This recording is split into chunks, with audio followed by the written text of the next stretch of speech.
नाज़रीन हिकु सिंध हिकु सकाफ़त जे सिरे हेठि सिंधी मीडिया ख़ासि तौर ते अवामी आवाज़ जेको हीउ सकाफ़ती प्रोग्राम जेको आहे सो 1 डिसंबर ते जेको ऐलान कयो वियो आहे त सिंध जी सकाफ़त बचायो ऐं सिंध जा जेके माॻ बचायो उन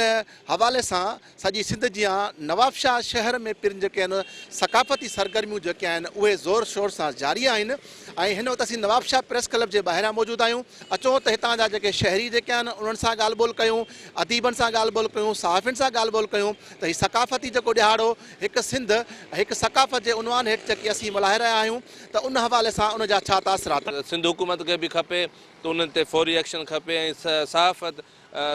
सकाफ़त वारो खातो जेको आहे त उनखे बि तुर्त इन्हनि ते एक्शन खणणु खपे ऐं उनजी जेकी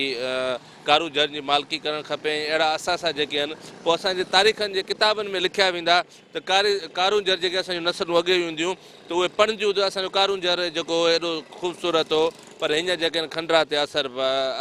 जेके आहिनि आसार नज़र अची रहिया आहिनि। पर हींअर असां स्टॉल ते आया हुआसीं टोपी ऐं अजरक ख़रीद करणु।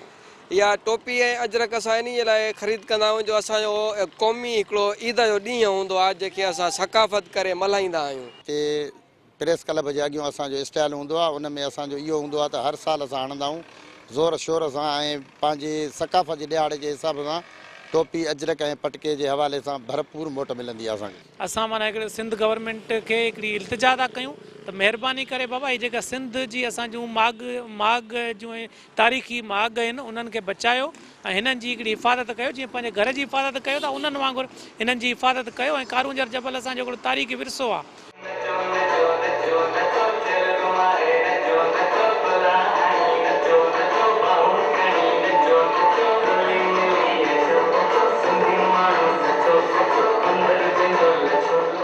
हितां जे शहरनि जूं नवाबशाह वासियुनि जूं ॻाल्हियूं ॿुधियूं। इन जो चवणु आहे त